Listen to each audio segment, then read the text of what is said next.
Bom dia a todos e todas. É com imensa satisfação que eu vou falar hoje para vocês aqui. É a primeira vez que eu venho a João Pessoa. Achei a cidade linda. Estávamos comentando, eu e o meu amigo Cássio, né? A gente teve a mesma impressão de que para nós aqui é a melhor capital do Nordeste, né?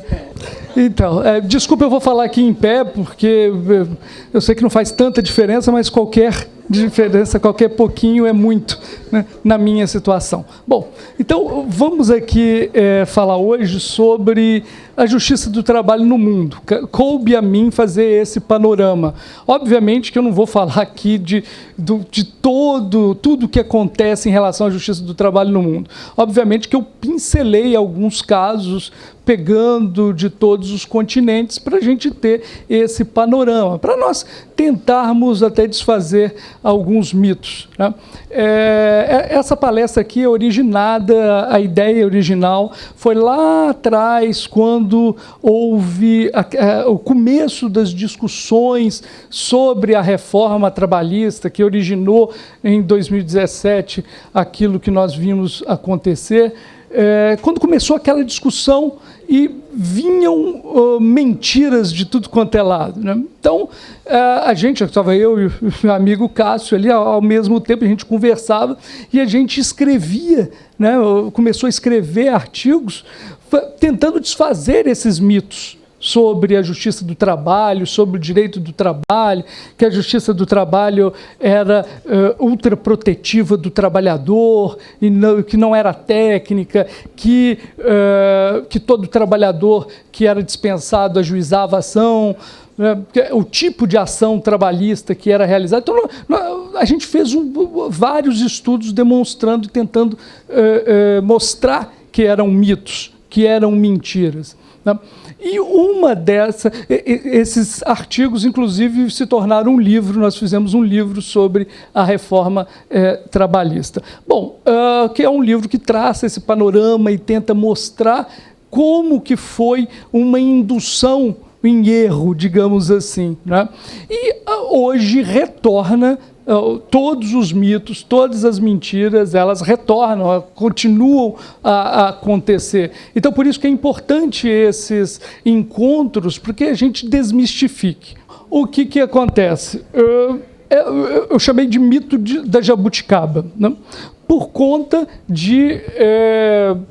do discurso de que a justiça do trabalho seria uma jabuticaba brasileira. Vocês já devem ter ouvido isso falar, que só existe no Brasil, né? Então, esse é um dos vários mitos que vem invadindo, né, e sujando o Brasil, né? Esses de que só no Brasil, a gente sempre vê, quando uma pessoa começa a falar com ares de pompa só no Brasil, a gente vê que ele quer desmerecer o Brasil em primeiro lugar, e em segundo lugar, a gente vê que essa pessoa se desresponsabiliza por tudo que acontece no Brasil, como se não fosse brasileiro, né? Então, começa só no Brasil. E, geralmente, quando a pessoa fala só no Brasil, eu já desconfio, vou achar que, com certeza, isso acontece em outros lugares e tem uma razão para isso acontecer. Bom, é a mesma coisa do mito da jabuticaba, né? Como se a justiça do trabalho fosse uma criação brasileira e só existisse aqui no Brasil. Como nós vamos ver aqui, mais à frente, isso é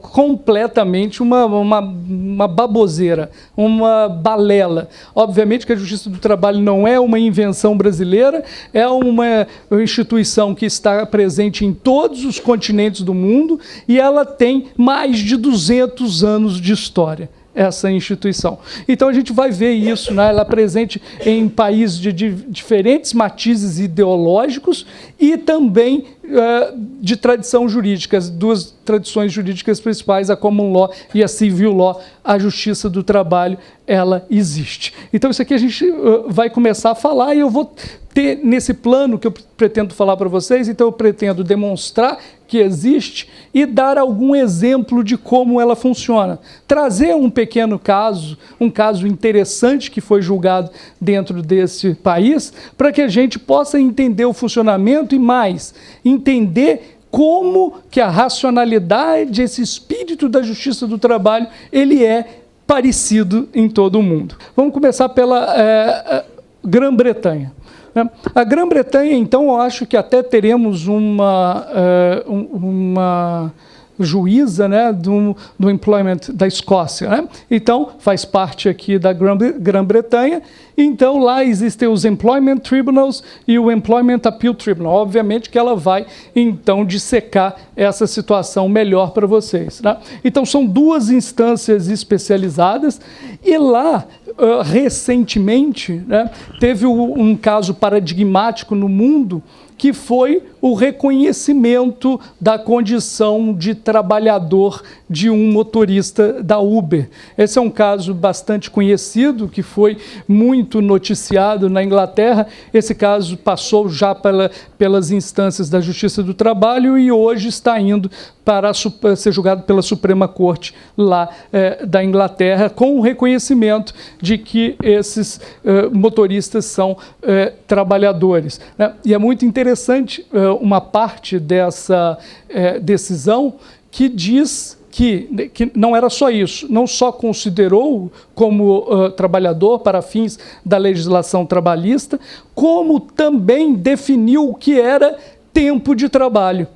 É muito interessante. Lá, o juiz vai dizer que o tempo de trabalho é o tempo à disposição do empregador.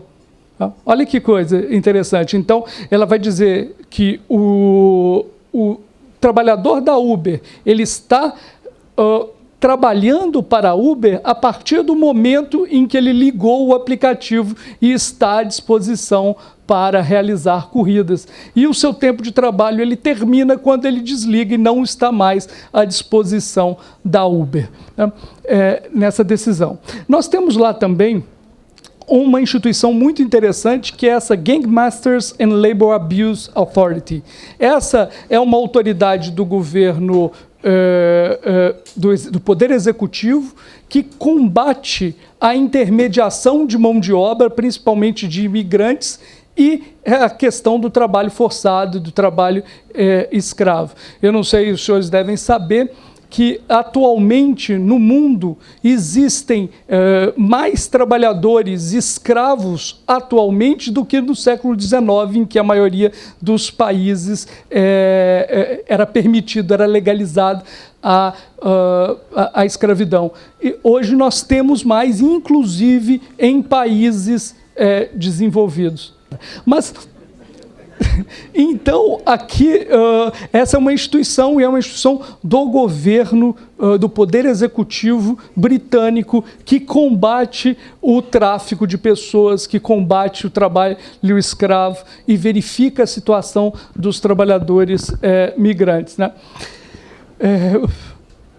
Que é uma coisa, eu vou tentar mostrar também como que se dá a atuação, não somente do Poder Judiciário, mas também do Poder Executivo nas questões trabalhistas. Por quê? Porque, eu escrevi isso em outro artigo, a verdadeira jabuticaba brasileira é o fim do Ministério do Trabalho. Todos os países do mundo desenvolvido têm o Ministério do Trabalho. Nós somos o país pária que não tem o Ministério do Trabalho, né? Que não tem um ministério que vai tratar das questões importantíssimas relativas às questões trabalhistas. Só para se ter uma ideia, né, na Alemanha, o Ministério do Trabalho é a pasta que tem o maior orçamento. Na Alemanha. Mas voltando aqui. É muito interessante também o caso da Grã-Bretanha pelo caso das custas judiciais. Foi um caso muito interessante, que é muito similar a uma situação que tem ocorrido aqui no Brasil, né?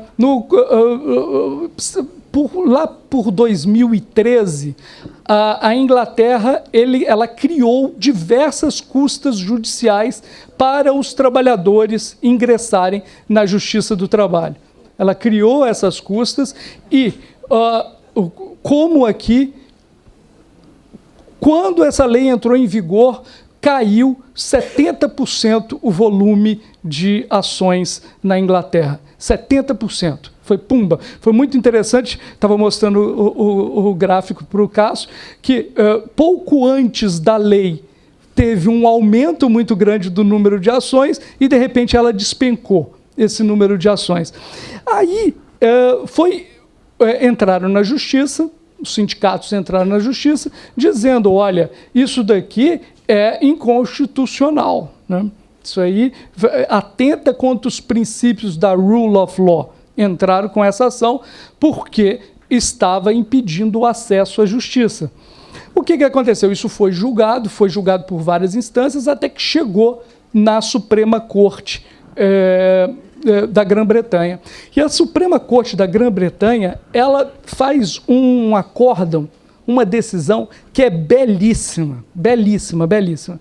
Ela chega e fala assim, olha, essa situação é tão importante que nós temos que voltar para o princípio. Então, ela pega e faz uma volta e vai parar onde? Vai parar na Magna Carta de 1215, que atualmente é a base do direito, até hoje é a base do direito britânico. Então, vai lá na Magna Carta, e lá na Magna Carta está escrito desta forma, né? A ninguém será vendida, negada ou adiado direito ou justiça. Então, com base nesse texto, começa a dizer, olha, isso aqui quer dizer o quê? Isso aqui quer dizer que o rule of law, ou seja, o Estado de Direito, ele é baseado na percepção de todo cidadão de que se ele não se ele não cumprir com a lei, se ele cometer uma injustiça, a probabilidade é grande, não somente que a justiça seja acessada, como o direito seja garantido. Não é somente um acesso formal à justiça, é o acesso material à justiça também.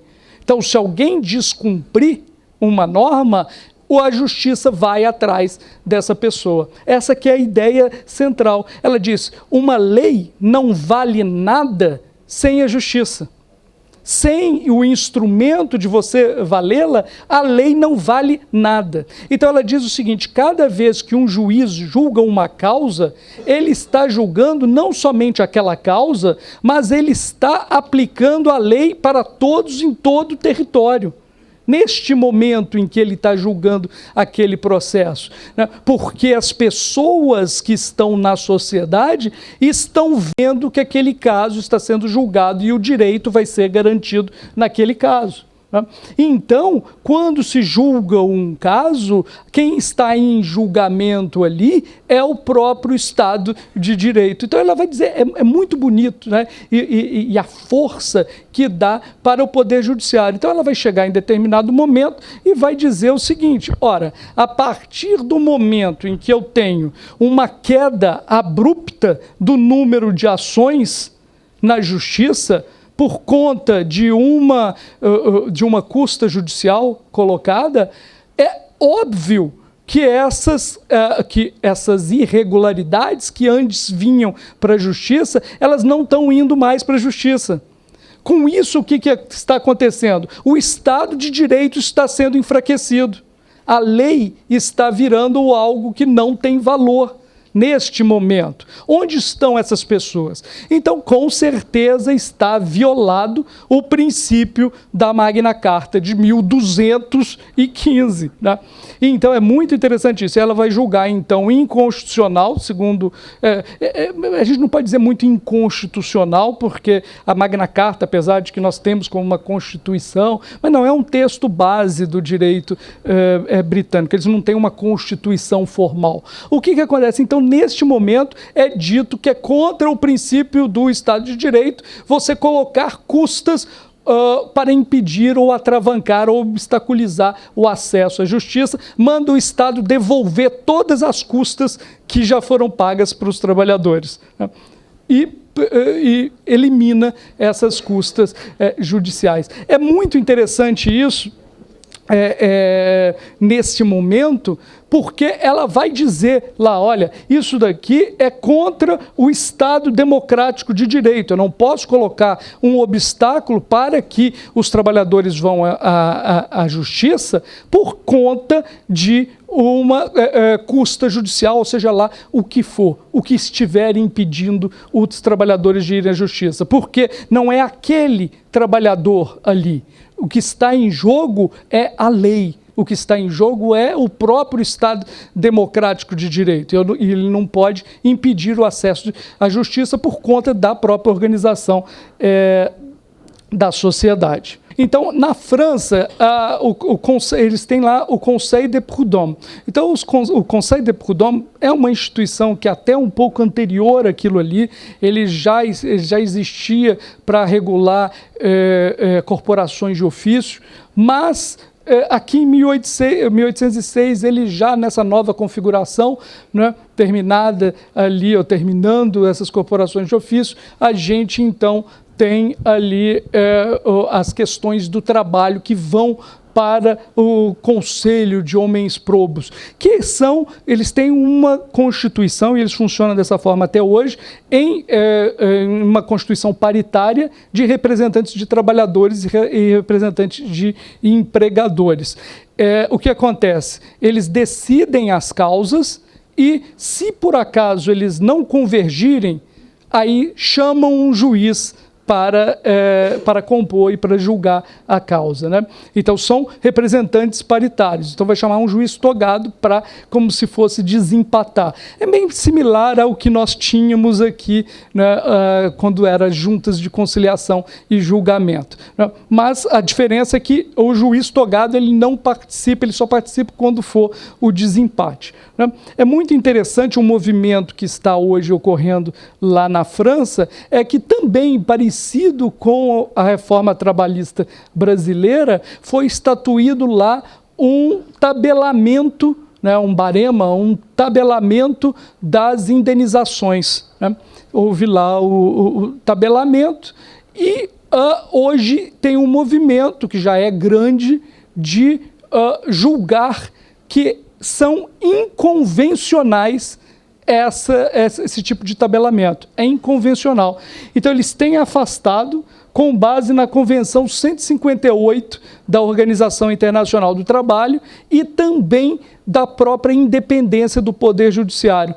Por quê? Porque eles baseiam-se no seguinte, quando alguém entra na justiça, ela entra para que ela seja ressarcida do dano que ela teve.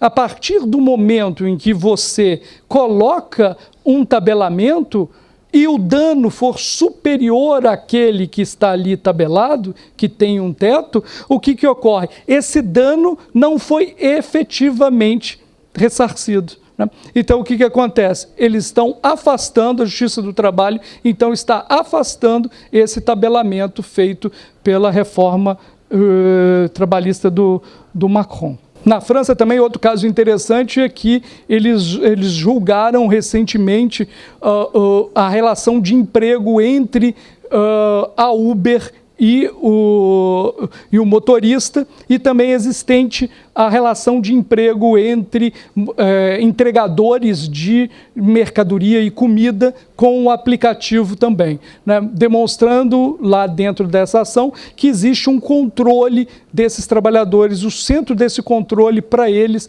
é o sistema de geolocalização dos próprios aplicativos que controlam os trabalhadores. Então foi julgado recentemente na Cour de Cassation, que é como se fosse o Tribunal Superior do Trabalho da França. Temos na Alemanha. A Alemanha, então, nós temos um sistema muito parecido com o sistema brasileiro. São 3 instâncias especializadas. Essas 3 instâncias, elas funcionam desde o ano de 1890, né? Dessa forma. Anteriormente a isso, nós tínhamos em parte da Alemanha quando Napoleão invadiu parte da Alemanha e dominou parte da Alemanha, existia antes disso os próprios Conseil de Prud'homme, também na Alemanha. Posteriormente a isso, nós temos em 1890 essas 3 instâncias especializadas, né? Como aqui existe então os juizados de primeiro grau, os tribunais dos Landers lá, né, que é como se fossem os estados alemães, e o Tribunal Superior do Trabalho, digamos assim, na própria Alemanha. Lá é interessante que eles funcionam até hoje de forma paritária. Existe o juiz, o representante dos trabalhadores e representante dos empregadores. Isso em todas as instâncias ainda funciona dessa forma, né? Eu trouxe alguns casos aqui também para a gente ver. Então, a Justiça de lá decidiu que uma dispensa em massa somente pode ser realizada após a comunicação à agência governamental. Entendeu ali a própria decisão da justiça alemã que quando há uma dispensa em massa, ali gera um interesse não somente individual, mas o interesse da coletividade.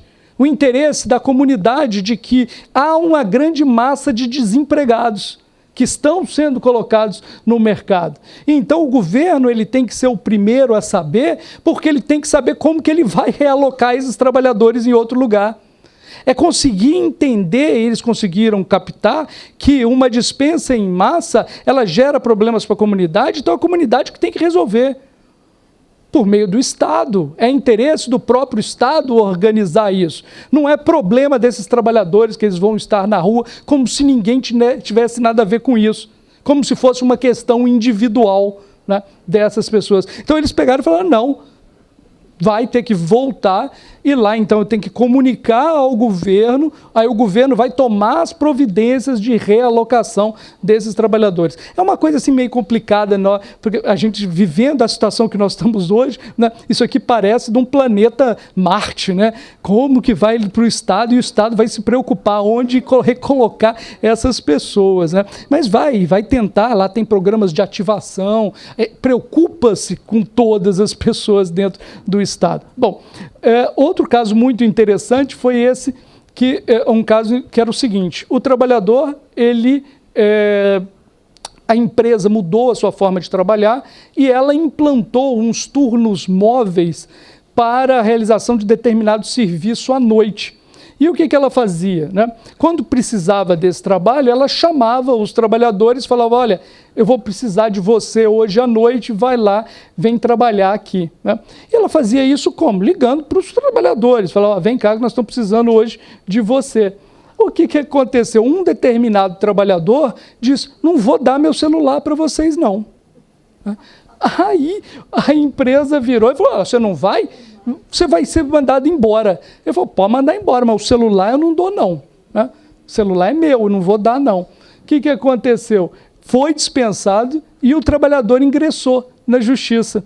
E a justiça mandou ele voltar a trabalhar porque o celular era algo privado dele, era da vida privada dele. E ele não tinha a obrigação de entregar para o seu empregador, né? Então ele foi reintegrado à empresa e ainda teve o direito de não dar o celular para o seu empregador, né?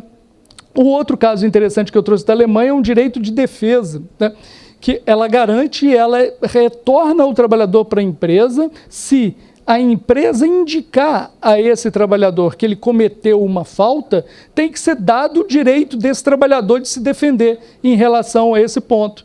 É o do princípio básico da Constituição deles, que é igual à nossa, né, que é o devido processo legal. Se a você é imputado um fato, você tem que ter o direito de se defender desse fato imputado. Então, a Justiça do Trabalho da Alemanha tem retornado esses trabalhadores e dizendo, olha, antes de você dispensar, você deve dar o direito de defesa a esses trabalhadores. Bom, o caso da Espanha. O caso da Espanha, lá nós não temos uma Justiça do Trabalho que seja autônoma, independente, mas o que acontece é que dentro do sistema da justiça nós temos em separado os chamados juzgados de lo social e nos tribunais nós temos as salas sociais. Então são separados, e é muito interessante o sistema lá, né? Que é o seguinte: quando você entra no Poder Judiciário como juiz, você entra como um juiz ordinário, né? Se você quiser ser um juiz do trabalho, por exemplo, você tem que se especializar, estudar para aquilo, se especializa, e aquilo vai como se você estivesse em outro nível da carreira.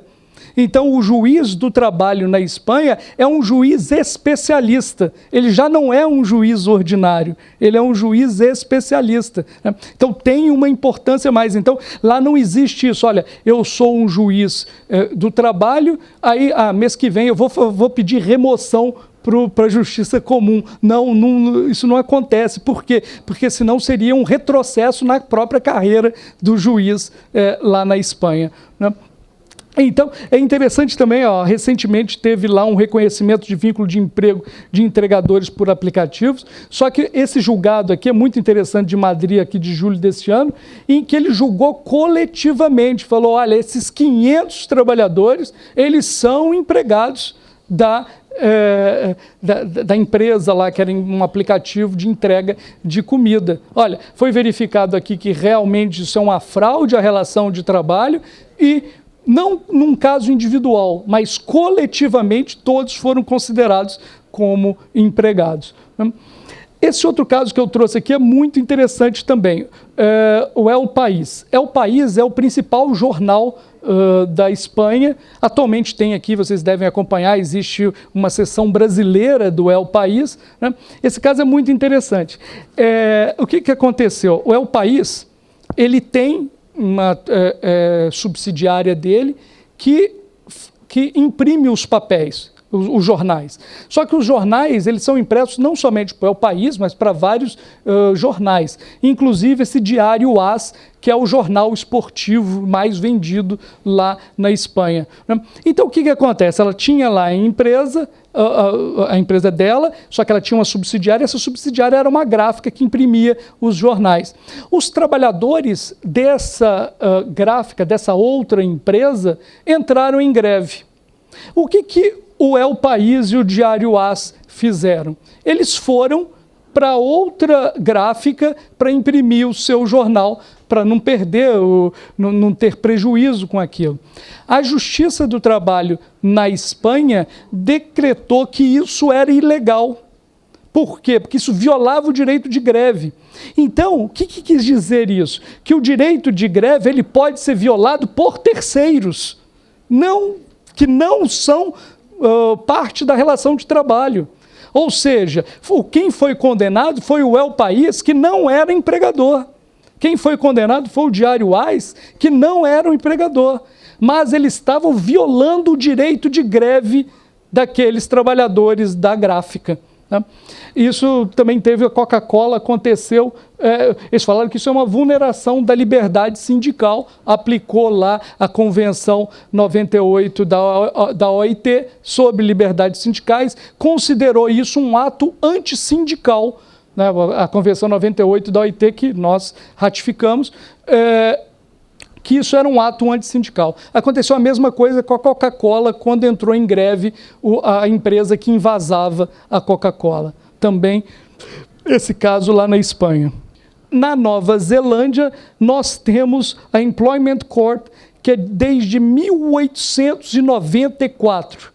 Ela existe. Só lembrando que a Justiça do Trabalho no Brasil foi constituída em 1941, né? Então, 1894 já existia a Employment Court lá na Nova Zelândia.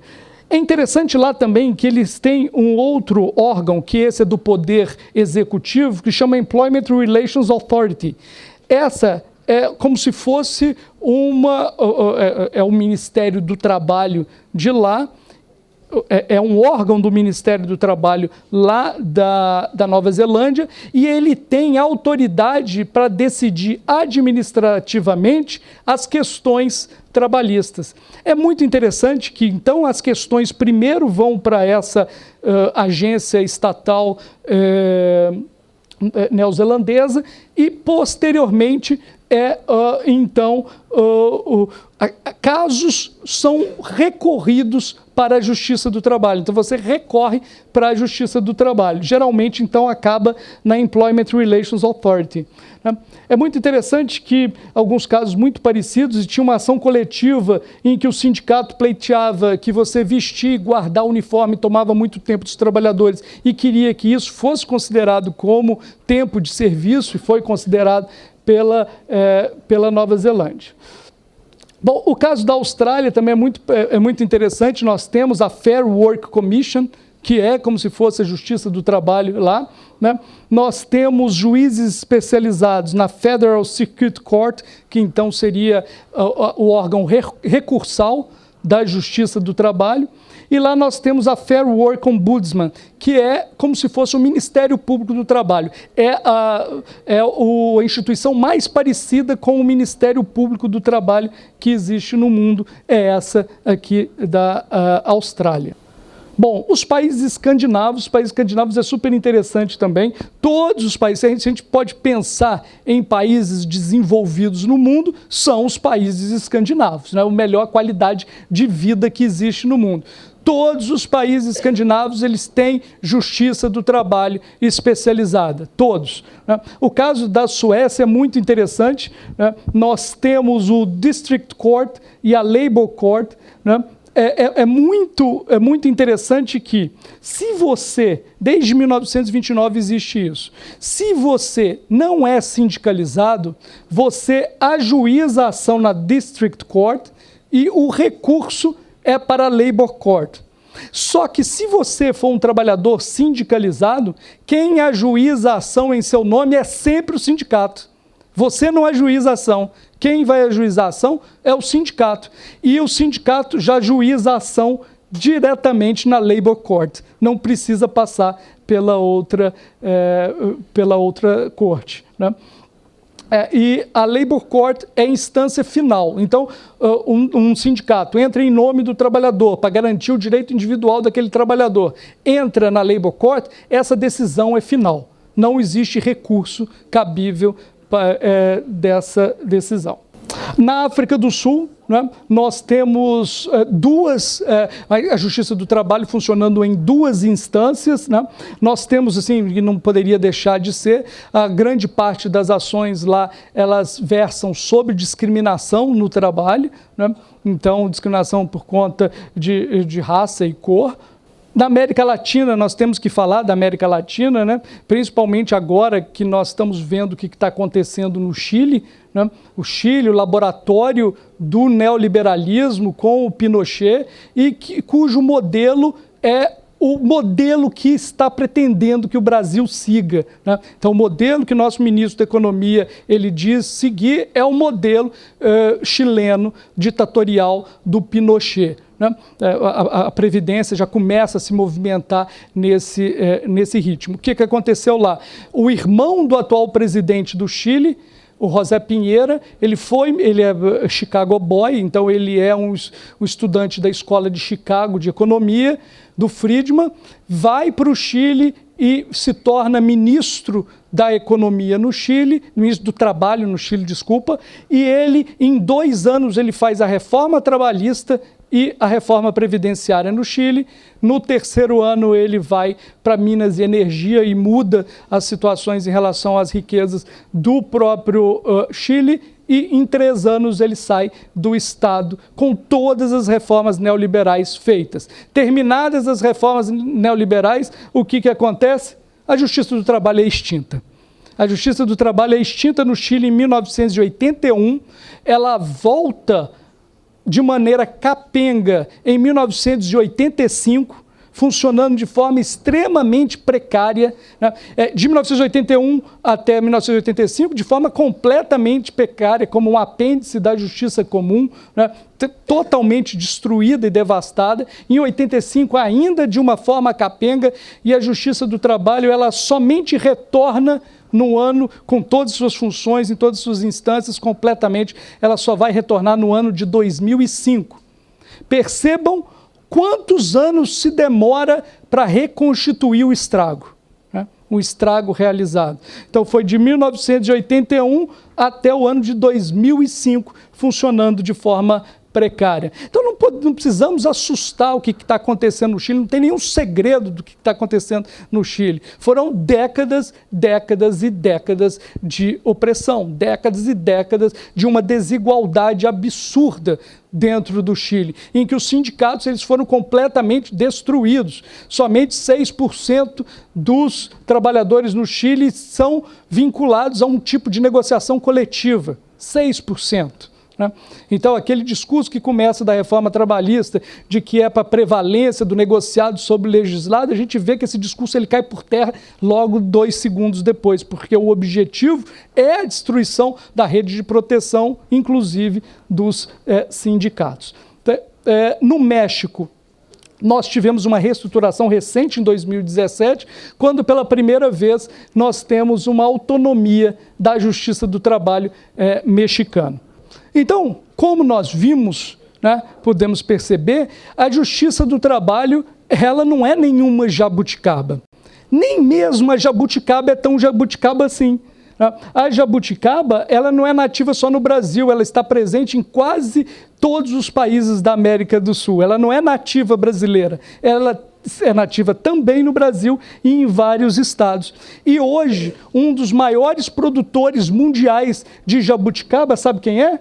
Os Estados Unidos são um dos maiores produtores mundiais da jabuticaba e ela é plantada inclusive em Taiwan também. Então, ou seja, quando a coisa é boa, saborosa, quando é de bom gosto, ela se espalha por todo o mundo e o mundo sabe apreciar. E o que acontece nesse caso? A Justiça do Trabalho, então, tem tudo a ver com a democracia. Por quê? Porque a Justiça do Trabalho nada mais é do que uma distribuidora de poder. Uma democracia, ela não termina no voto. É um erro pensar nisso. A democracia, um dos processos da democracia é a democracia representativa, mas a redistribuição de poderes dentro da sociedade que faz a verdadeira democracia. Então, o que acontece? É muito importante, e é mais importante, talvez, do que a existência física da Justiça do Trabalho, é a manutenção do espírito da Justiça do Trabalho, como que eu quis demonstrar para vocês. Uma Justiça do Trabalho que existe para redistribuição do poder dentro da comunidade. Uma Justiça do Trabalho que vai fazer a lei valer. A lei valer alguma coisa, como nos diz a decisão da Corte Suprema. Então, é isso que nós temos a defender. Quando a gente defende a Justiça do Trabalho e temos que defender ardorosamente, nós estamos defendendo o Estado de Direito. É isso que nós fazemos. Muito obrigado.